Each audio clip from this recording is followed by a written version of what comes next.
En septembre 1986 est créé le Conservatoire botanique national de Mascarin sous l'impulsion de botanistes et d'hommes politiques conscients de la richesse et de la fragilité du patrimoine végétal réunionnais. 30 ans plus tard, le Conservatoire botanique, labellisé Centre permanent d'initiative pour l'environnement, travaille sur 3 territoires français de l'océan Indien, La Réunion, Mayotte et les îles Éparses.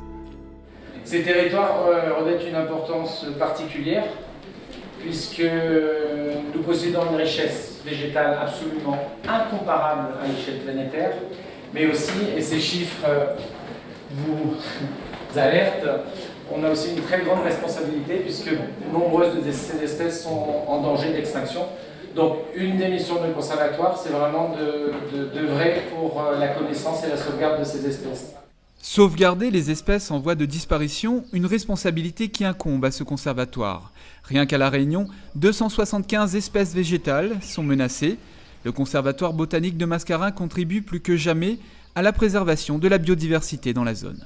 En 30 ans, le conservatoire a obtenu l'agrément national pour devenir le seul conservatoire national de tous les Outre-mer. Il doit y en avoir une quinzaine sur la métropole. Et donc c'est un plus pour La Réunion. Et il faut non seulement en être fier, mais faire en sorte que nous puissions faire rayonner les travaux scientifiques qui sont réalisés par des chercheurs, des botanistes réunionnais. Ils le font pour La Réunion.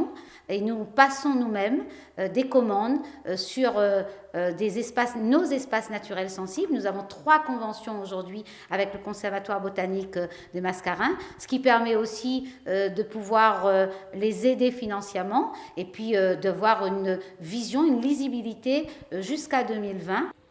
Le temps d'une soirée, le Conservatoire botanique a fêté son 30e anniversaire, en présence des acteurs politiques, des scientifiques et des agents de la collectivité qui au quotidien font que cette structure puisse mener à bien ses missions. Le Conservatoire mène 4 grandes missions en fait. D'abord, c'est une mission de connaissance de la flore et des habitats naturels. Connaissance de la flore, ça paraît simple, mais on a plus de 2000 espèces entre Mayotte et La Réunion et les îles Éparses. Donc ça fait beaucoup de connaissances, donc pas mal d'expertise. Le deuxième volet, c'est la conservation. Et là, je l'ai dit tout à l'heure, on a plus de 500 espèces à l'échelle du bassin océan Indien qui sont en danger d'extinction, donc de conservation. Troisième mission, qui est une mission d'expertise. Donc on est vraiment là pour appuyer les collectivités et l'État, pour les aider à prendre des décisions dans les grands projets d'aménagement et définir les enjeux. Et enfin, c'est bien beau de faire de la science, de l'expertise, du conseil. Le quatrième axe, c'est de partager avec l'ensemble du public, les jeunes, les moins jeunes, les associations, enfin tout le réseau associatif et voilà. Depuis juin 2014, l'association s'est répartie en 2 entités. Le Conservatoire botanique national de Mascarin assure les missions scientifiques et Mascarin, jardin botanique de La Réunion, assure l'accueil du public et la gestion des collections sous la tutelle du service de la direction de l'environnement au département de La Réunion.